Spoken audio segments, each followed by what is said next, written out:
SAF do Galo. Diretoria trabalha o terreno para 2025 e distância para o Cruzeiro, que já é grande, pode ser insuperável. Rodrigo Caetano trabalha por reforço, mas esbarra em barreiras. Por fim, bastidores. Diretoria mantém o sonho da Libertadores. Para quem não me conhece, eu me chamo Henrique Musi, sou jornalista por formação e estou no Bica Galo de segunda a sexta para te fazer companhia, para trazer aqui um conteúdo premium onde você só encontra no canal Bica Galo. Antes da gente seguir, eu peço a sua ajuda, o seu carinho, a sua compreensão em deixar o seu like. Me ajude a bater os 1.500 likes, não conseguimos no vídeo de ontem. E se estiver assistindo ao vivo, estou aí no chat para conversar com você e, obviamente, me ajude a alcançar os 125 likes ao vivo. Conto muito com a sua ajuda e com a sua participação. Lembrando que hoje é o dia dos abraços. Vamos lá. Uma das perguntas que eu mais recebo nas rodas de conversa é exatamente essa. Qual dívida é maior, do Atlético ou a do Cruzeiro? E afinal de contas, existe realmente uma diferença muito grande entre a SAF do Galo e o nosso rival? Bom, o que eu posso adiantar a vocês é que as SAFs têm distinções importantes e o poder de investimento entre os clubes é extremamente preponderante para que, em alguns anos, o Atlético tenha uma hegemonia do futebol em Minas Gerais. Aliás, eu posso já afirmar que essa distância hoje já é considerável. Enfim, para que você entenda um pouco melhor deste panorama que se cria para os próximos anos ou para as próximas décadas, é importante que o torcedor entenda o que pensa a diretoria executiva do Atlético para a próxima temporada. Em conversas com gestores do clube, e aí que vem a ideia dessa pauta, desde o meio do ano passado, o que mais ouço é o seguinte: nossa grande necessidade para a próxima temporada é de quitar dívidas, é de pagar aquilo que nós devemos. Em uma série de vídeos, inclusive, foram divulgados nas redes sociais, através do próprio Rubens Menin, e aí as redes adjacentes, de que o Atlético tem sim um investimento inicial de 900 milhões de reais para injetar de forma direta. A dívida do Galo, no entanto, chega a quase 2 bilhões de reais. Afinal de contas, como o Atlético investindo 900 milhões de reais promete ter anos mais tranquilos e aí, como eu disse, se distanciar ainda mais do seu rival aqui em Minas Gerais. Abordamos uma das entranhas do contrato entre a SAF e o Atlético e, afinal de contas, aqui eu posso afirmar categoricamente que as dívidas provenientes do clube, ou seja, desses 2 bilhões, 100% delas são transferidas para a SAF. O contrato de cessão entre Atlético e o atual modelo de SAF é por 30 anos, com a opção da extensão deste vínculo por mais 30. Ou seja, nos próximos 60 anos, se o Atlético não for vendido, estará nas mãos de donos atleticanos, aliás, atleticanos estes que têm fortunas imensuráveis. E digo ainda que em consequência dos trabalhos feitos nas próprias empresas, a gente pode sim ter um norte um pouco mais viável daqui para frente. Aliás, não se trata, inclusive, de um vídeo em defesa da atual gestão, mas sim em mostrar a distância que já está o Atlético em relação ao seu principal rival em Minas, o Cruzeiro, e o que pode acontecer daqui em diante. A fortuna destes investidores, é bom a gente frisar aqui, poderia pagar 3 ou 4 até dívidas totais relativas ao Atlético. Ainda em conversas com os proprietários do clube nas últimas ocasiões, como eu disse, o objetivo é sim pagar a dívida do Atlético. Mas que dívida é essa, né? Ao longo de muitos e muitos anos, o clube foi ali aumentando o seu poderio de competitividade, porém, junto com esse poderio de competitividade, o Atlético viu a sua dívida aumentar de maneira abrupta e se tornar o clube do país com a maior dívida do Brasil. Ou seja, o Atlético tem sim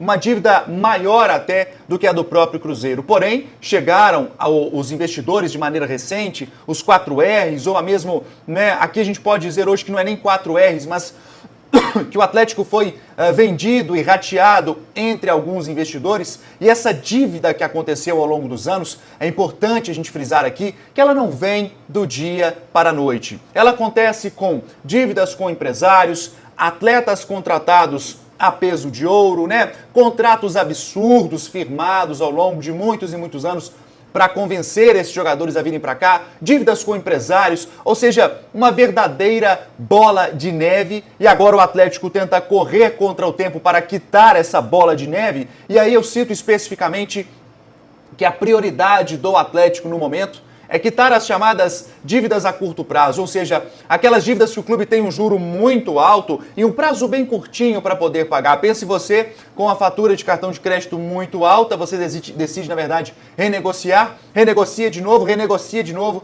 e quando você vê, você tem um prazo curtinho, uma dívida muito maior do que aquela que você firmou inicialmente. Ao que tudo indica, o Atlético já começou sim a pagar e a negociar com a maioria destes credores, pelo menos essa é a informação que nós temos, né? Inclusive, eu posso aqui citar um dos vários exemplos, que é do André Curi. O Atlético teve, né, uma dívida que superava 65 milhões de reais com um empresário, por contratos mal feitos, por jogadores que não foram pagos por outras gestões e que caiu no colo desta, tendo que renegociar com o André Curi, que já começou sim a receber. Internamente, o Atlético determinou a manutenção, inclusive, da espinha dorsal, ou seja, do time que existia em 2023 para a próxima temporada, e a contratação de 2 ou no máximo 3 jogadores para essa temporada. Uma ou mais contratações podem sim acontecer, né, aí no discorrer deste ano de 2024, mas a prerrogativa é exatamente essa: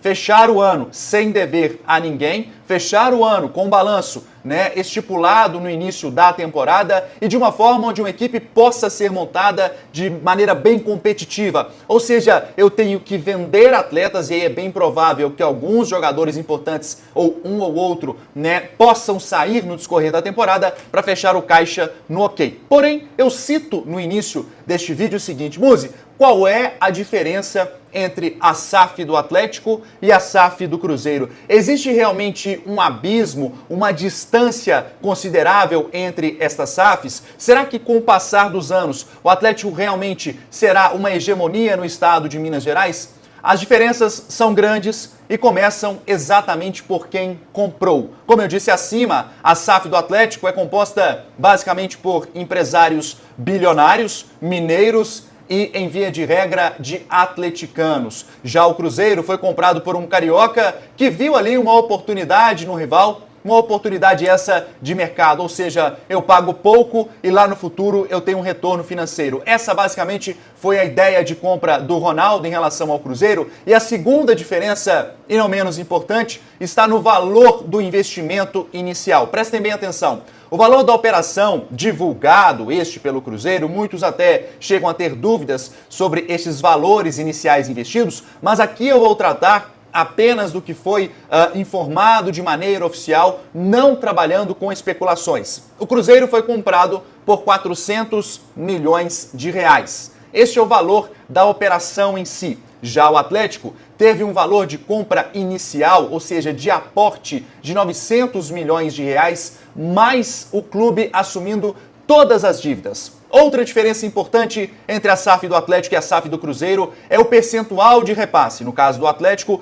25% da SAF foi mantida com a associação, ou seja, os 75% pertencem a empresários e 25% da SAF permanece com o clube. No caso do Cruzeiro, que foi comprado por menos da metade do preço do Atlético, a bem da verdade é essa, teve aí 90% do clube vendido e aí mantém-se 10% na associação. Isso se deve ao fato da legislação só permitir a venda de 90% de um clube. Ou seja, se o Cruzeiro tivesse o Ronaldo a oportunidade de pagar 400 milhões de reais por 100%, eu não tenho dúvida que assim ele faria. Eu conversei, inclusive, há pouco com um especialista em finanças e aí me veio, eu não diria surpresa, mas a confirmação daquilo que eu já imaginava das diferenças entre as SAFs do Atlético e do Cruzeiro. Ele alegou, inclusive, que o ativo do Atlético é muito maior do que o do Cruzeiro e que essas diferenças entre aportes iniciais são apenas parte deste processo abissal que existe entre a SAF do Atlético e do Cruzeiro. E aqui eu abro aspas a ele. O Atlético tem em mãos uma máquina de fazer dinheiro, que é o estádio, algo que o Cruzeiro não tem. O Galo tem um centro de treinamentos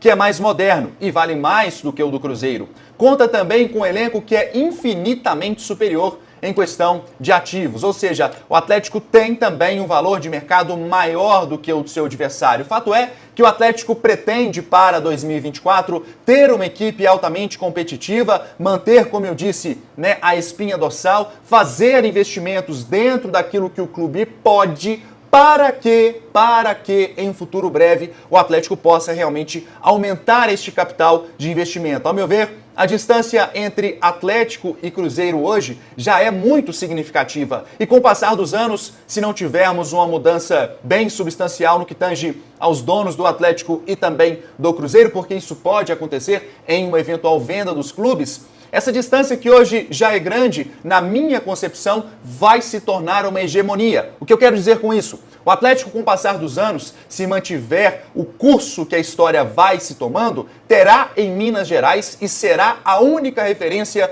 no estado. Com todo respeito aqui ao rival, não é uma questão de desrespeitar a imagem do Cruzeiro, mas de mostrar uma realidade que é visível, que é tangente. Como eu disse há pouco, o especialista trouxe aqui uma informação, né, que a gente às vezes não pensa, que é sobre valor de elenco, sobre valor de estádio, sobre o que tem ou não os investidores para injetarem no clube. Ou seja, aí eu deixo a pergunta ao torcedor atleticano: você considera que o Atlético hoje já está em um patamar muito acima do Cruzeiro? Considera que o Cruzeiro segue como o principal rival do Atlético? Ou já tem outros clubes de outros estados que possam ser considerados como rivais principais do Galo? Eu quero saber a sua opinião, deixe aí nos comentários, e quero saber também se você gosta desse tipo de pauta que traz assuntos diferentes, que não vão só ao futebol em si. Eu posso aprofundar, trazer mais temas em relação a isso? Deixe aí no seu comentário, eu quero saber a sua opinião. Tá gostando do conteúdo? O like ainda tá muito baixo, me ajude a bater 1.500 likes neste vídeo. Se estiver assistindo ao vivo, né, bata aí, vamos bater 125 likes, perdão,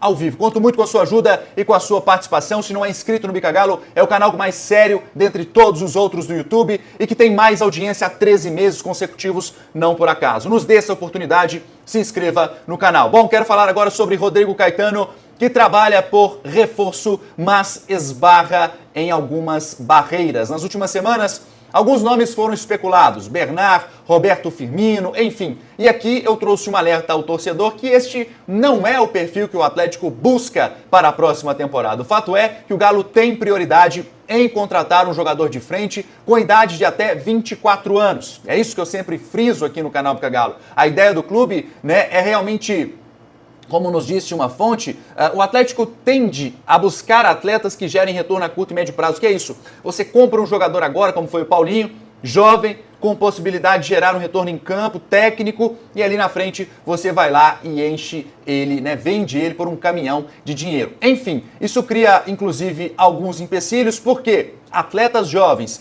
principalmente aqueles que estão fora do país, em um mercado cada vez mais competitivo, certamente são mais difíceis de serem comprados, de serem adquiridos. E o Atlético esbarra, principalmente o próprio Rodrigo Caetano, no valor de compra. Ou seja, se um clube pede, por exemplo, 5 milhões de euros por um atleta de até 24 anos, o Atlético tende a forçar esta negociação de forma parcelada. E aí, com a concorrência de outros clubes que estão injetando muito dinheiro, como o próprio Bahia, 330 milhões, o Vasco da Gama, 250, o próprio Flamengo, o Palmeiras, o Atlético tem uma dificuldade sim neste momento. E aí a apuração do canal Bica Galo é que vários nomes foram tentados para o setor ofensivo, porém esbarramos na forma de pagamento e em um mercado altamente inflacionado. Enfim, o fato é que o torcedor não deve se preocupar tanto com medalhões. Este não é o perfil do Galo para o momento. Repito,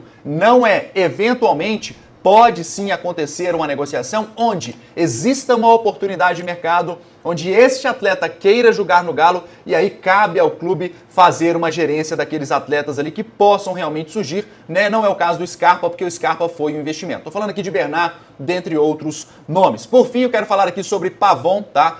Surgiu um burburinho, uma informação de que o Pavon teria um interesse de um clube da Argentina em repatriar esse jogador. Nós consultamos uma fonte no Atlético que garantiu que até o momento não chegou nenhuma oferta. Lembrando que o Atlético não fará esforços, eventualmente, se chegar numa oferta muito boa. O Pavão tem hoje um dos maiores salários do elenco alvinegro, afinal de contas, veio para cá, né, de forma gratuita, mas para vir de forma gratuita, saindo do Boca, como foi, né, certamente o Galo teve que aí fazer um contrato muito bom com ele. E aí eu quero saber a sua opinião. Você acha que o Galo pode disputar de igual para igual com equipes como Flamengo, Palmeiras, dentre outros times do país? Deixe aí nos comentários. O que você vê para esse Atlético na próxima temporada? Se você quer anunciar no canal Bica Galo, mande agora a sua mensagem através deste QR Code. Vamos abraçar e trazer a sua empresa para um canal onde tem mais de 700 mil pessoas que passam aqui todos os meses. Canal sério e de credibilidade. Acione agora a gente através deste QR Code. Quero falar também do professor João Luiz. Daqui a pouco eu quero falar, né, vou abrir um assunto aqui sobre o Atlético, os bastidores, o que pensa o clube, né, onde quer chegar na próxima temporada. Informação do canal Bica Galo, mas do professor João Luiz antes. Afinal de contas, se você quer emagrecer, quer perder peso, quer ganhar massa muscular, é um dos melhores, aliás, o melhor professor que eu já tive na minha vida.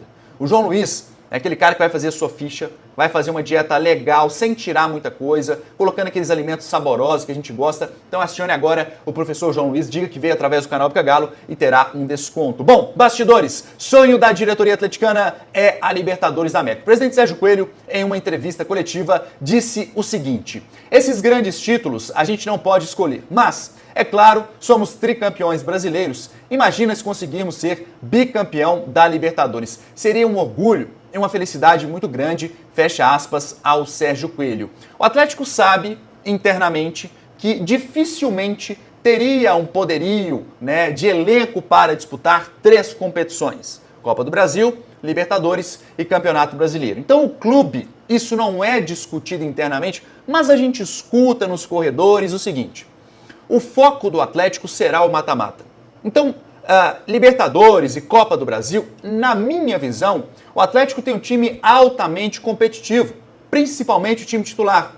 E aí eu falo para vocês, torcedores atleticanos, o time do Galo hoje tem sim condições de disputar a Libertadores ou a Copa do Brasil. Acho que o nosso elenco é curto para estar em 3 competições. Por isso, na minha visão, estou adiantando isso aqui agora em janeiro, eu acho que o Atlético vai focar mais em uma competição do que em todas, como aconteceu no ano passado, e ó, só levamos ferrada por isso. Eu quero saber a sua opinião em relação a isso, se o Galo tem ou não condições de chegar até o fim da Libertadores. Já pensou, galera, o Galo no Mundial de Clubes que está sendo projetado para 2025, campeão da Libertadores, meu amigo, ó, Belo Horizonte vai parar, quero saber de mais nada. Enfim, a Biotecna está ofertando, tem abraços hoje, hein? Tem os abraços, fiquem até o final. A Biotecna está ofertando cursos técnicos por R$ 97,00 do início ao fim, ou seja, a sua matrícula ali, você tem 13% de desconto, falando que veio do canal Bica Galo, e ainda R$ 97,00 de mensalidade do início ao fim. Não perde tempo não, você vai ser um profissional técnico com diploma, reconhecido pelo MEC e pagando a mensalidade que não vai mudar de preço. Chame agora, diga que veio através do canal Bica Galo. Vamos mandar aqui agora os abraços, essa galera bacana que esteve conosco aí a semana inteira. O Gustavo, que andou comigo de Uber, baita motorista, um abraço pra você aí, Gustavo. Um bom trabalho aí nessa sexta-feira. O Magnum do Postuari em Lagoa Santa. O Silva, que tá sempre presente ajudando aí no chat. O Geraldo Luiz Silva. O João Paulo de Moeda. O Charles Ferreira, do bairro Goiânia. A Nilde, que tá aí sempre nos comentários também. O Ricardo Jardim Neiva. E a esposa Magda e também as filhas Luísa e Paulinha, lá de Araçuaí. Um beijão a todos por aí. O Rodrigues Diguim, o Galo Fest 08, o José Assis, lá de Brasília. Um abraço para a galera toda de Brasília aí. A Luciana Agripina, que está sempre nos comentários também. O Geraldo Rocha e o Carlos Américo. Enfim, me ajudem a bater 1.500 likes, 125 ao vivo e se inscreva no melhor canal de notícias do Galo. Eu vou nessa, obrigado por tudo, bom fim de semana, fui!